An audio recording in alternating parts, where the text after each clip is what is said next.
Saturday afternoon, Draft Stars. We've got plenty to talk about, but also not too much at the same time. 3 games will be played. Sharks, Titans, Warriors, Panthers, and Eels v Roosters. A couple of games that should go the way of the Sharks and also the Panthers, but we have seen 2 big upsets in a row. So I think you just got to go with it and hope that you're right.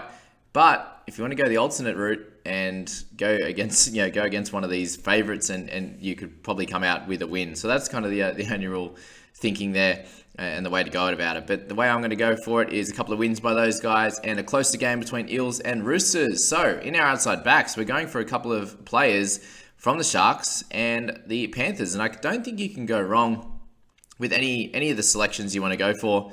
I think that, Talakai could be a nice one at that 15k mark. If you're going, Ronaldo Mulatalo is just a little bit expensive for me with the types of guys you can get. Dylan Edwards also going great, but 16,700 seems a bit much for me. I think Brian To'o is probably the way to go, along with Talakai if you're going that little bit more expensive. But then following that, you've got a few cheap guys. Obviously we have guys like Isaac Tongo. We have Stephen Crichton as potential great options down at the 12 and 11,000 mark that you could do really well for your side.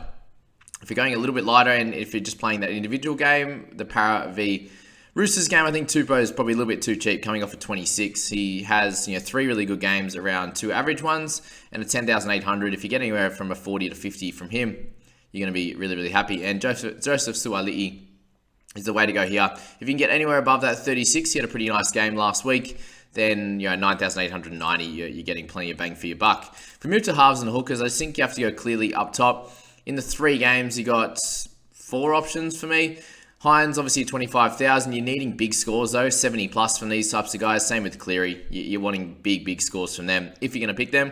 But I think you can, because I reckon you can go a bit lighter in the forwards. So we'll get to that in a second. Mitch Moses at 20,000, also a solid option as well.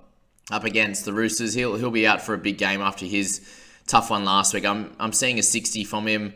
He has 2 of them in the last 5 and an 82. So I'm seeing something above the 60 mark for Moses in a pretty tight game up against the Roosters. And I also think Reid Marnie's a great option as well. He hasn't missed 50 in since 6 weeks ago, and before that had 2 high 50s and a 61. So I think Reedy at 18k is a solid one as well. If you were to go lighter, I don't see too many great options down here. Aaron Clark's been playing okay, for example. You got Volkman, who's going to come in for his first game in the NRL at 9,700. Don't know why he's not 9k, but anyway, that's that from the halves and the hookers. And in the forwards, there's obviously you got your top dogs there. You got Papali and Madison from that game. I think both could have a really, really strong one. Isaiah Yeo will be great, but I can see unless he scores a try or gets a try assist, I think you can see some limited tackles from him. So McInnes is probably the better option at that 20,000 price bracket, who has a low score of 49 in his last 6, and I think that it could be really beneficial if he can get anywhere around that high 50s mark. Spoke about Madison, he's really consistent. He'll do better than what he did last week. He'll get a few more minutes for sure in a game that should be a lot closer. If we're going lighter, there are a heap of options, and Natty Butcher, I'm probably going to stay away from. He had a big game last week, but that was to do with injury, so he ended up playing the full 80. His brother's on the bench this week, and I think that stunts a little bit of his scoring. You got Taukaho's in there, who's been really scoring well. A low of 45 in his last 6 weeks, so 15,000. Really, really going to do well, I'd say, for him. So 15k is a solid one. Sean Lane's been playing incredibly well at 14-1. You see a low score of him for 54 in his last 3. Obviously, scoring tries and getting amongst it like that is very helpful. But for them to get pumped last week and him still get 55 is a really nice total there. If you're going lighter from there, Tupanua, a great option at 12,780. Coming off of 41 to 69. Had a lower game there on the 28th of May, but has been pretty solid through the whole season.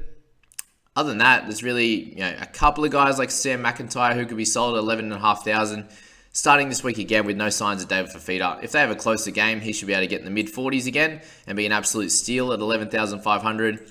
Egan Butcher, we spoke about off the bench, got a 38 in about 40-odd minutes a couple of weeks ago before not playing this week. So be aware of last-minute changes in that team, but Butcher could be one of those cheeky guys to play well for you. Sorensen does his mid-30s average as per normal. Anything from there I wouldn't be looking too much into, but they're your options for Saturday night, guys. I hope you all have a cracking weekend. Jump into the description below, hit that link there for sign-ups, and we'll catch you in the next few videos heading into Sunday and our review show as well. Good luck, guys. See you later.